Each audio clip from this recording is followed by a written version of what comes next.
माडगी टेकेपार दिनांक 10 ते 12 फेब्रुवारी 2026 दरम्यान माडगी येथे शंकरपट उत्साह झाला। या कृषी प्रदर्शनात शेतकऱ्यांसाठी आधुनिक शेती तंत्रज्ञान, कृषी उपकरणे, बियाणे, खते, कीटकनाशके तसेच विविध शासकीय योजनांची माहिती उपलब्ध करून देण्यात आली आहे। तसेच चर्चासत्राच्या माध्यमातून शेतकऱ्यांना शेतीविषयक मार्गदर्शन करण्यात आले। कार्यक्रमाच्या उद्घाटन समारंभास जिल्हा परिषद सदस्य अस्मिता डोंगरे उपस्थित होत्या। प्रमुख मार्गदर्शक म्हणून माजी सरव्यवस्थापक कापूस पणन महासंघ नागपूरचे चक्रधर गोस्वामी यांनी मार्गदर्शन केले। यावेळी ओम ताज कन्स्ट्रक्शन नागपूरचे सागर शहारे यांच्यासह परिसरातील ग्रामपंचायत पदाधिकारी व नागरिक मोठ्या संख्येने उपस्थित होते। या कृषी प्रदर्शनामुळे परिसरातील शेतकऱ्यांना आधुनिक शेतीविषयक माहिती मिळून उत्पादन वाढीस मदत होणार असल्याचे आयोजकांनी सांगितले। सगळ्यात महत्त्वाचं म्हणजे हे कृषी प्रदर्शनी आणि चर्चासत्र आयोजित करण्यामागचा सगळ्यात महत्त्वाचा हेतू म्हणजे आमचे जे शेतकरी आहेत त्यांना जे शेतामध्ये जे प्रॉब्लेम्स येत असतात ते त्यांनी कशा प्रकारे फेस करायचे आणि त्याच्यामध्ये काय काय आपल्याला नवीन योजना किंवा नवीन सुविधा आपण कशा प्रकारे करू शकतो ह्या सगळ्या गोष्टीचं मार्गदर्शन त्यांना आज या चर्चासत्रामध्ये मिळणार। वेगवेगळे कार्यक्रम इथं आपण आता बघायला पाहायला मिळत आहे। आता इथं कृषी प्रदर्शनीचा कार्यक्रम खूपच सुंदर आमचे अध्यक्ष गोस्वामी काकाजी यांनी खूपच सुंदर असं की शेतकऱ्यांना ज्या शेतीबद्दल जी माहिती त्यांच्यापर्यंत पोहोचायला पाहिजे ती माहिती ही त्यांच्यापर्यंत पोहोचत नाही कुठेतरी। आज आम्ही शंकरपटानिमित्त माडगी या गावी 3 दिवसीय कृषी प्रदर्शनीचे व चर्चासत्राचं आयोजन केलेले आहे। या आयोजनामागे उद्देश हाच की आमच्या गावातील शेतकऱ्यांना मागील खरीप हंगाम 2025मध्ये मोठ्या प्रमाणात तुडतुडा, करपा आणि खोडकिडी यासारखा रोगांचा प्रादुर्भाव झाला। तसेच जास्त पावसामुळे पावसाचे दिवस लांबल्यामुळे शेतकऱ्यांचं आर्थिक नुकसान झालेलं आहे।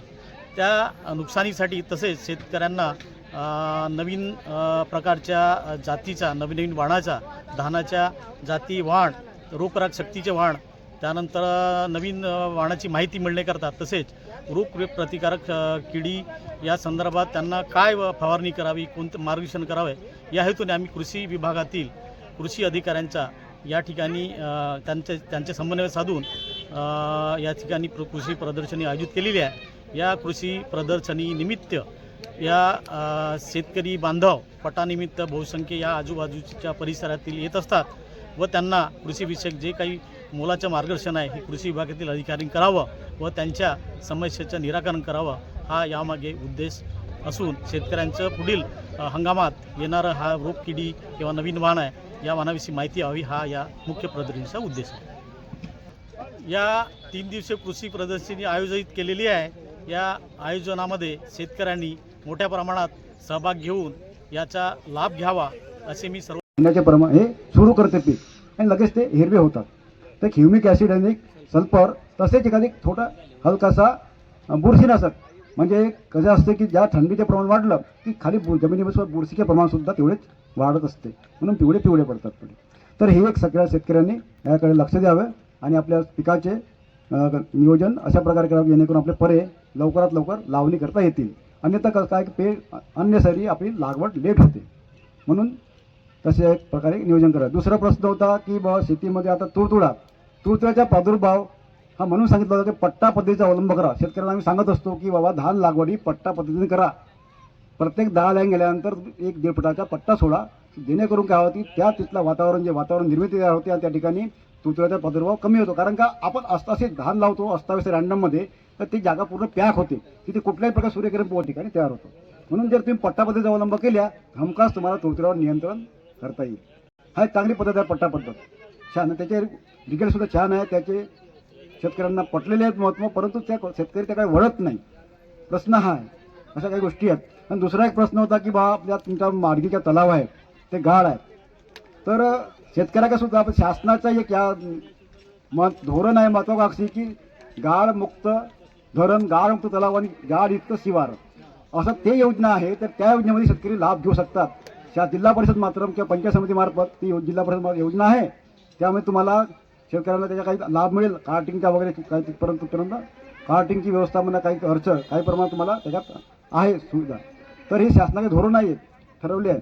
नाक्यात भाग म्हणून बघा तर हे गाळमुक्त धरण गाळमुक्त तलाव आणि शिवारयुक्त गाडयुक्त शिवार, तोच आपण त्या गाळाचा उपयोग केला तर हमखासच तुमच्या शेतीचे हे आरोग्य सुधारू शकते. आणि त्याच्यामध्ये बऱ्याच प्रमाणे त्या गाळामध्ये पालासचे प्रमाण जास्त आहे, नत्राचे स्फुरचे सगळ्याचे प्रमाण म्हणजे नत्र स्फुरत पालासयुक्त तो गाळ आहे.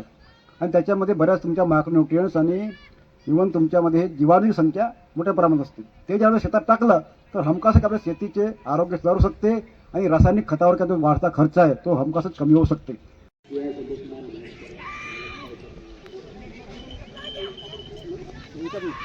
मोबाईलमध्ये पावरा जोडी यायला पाहिजे.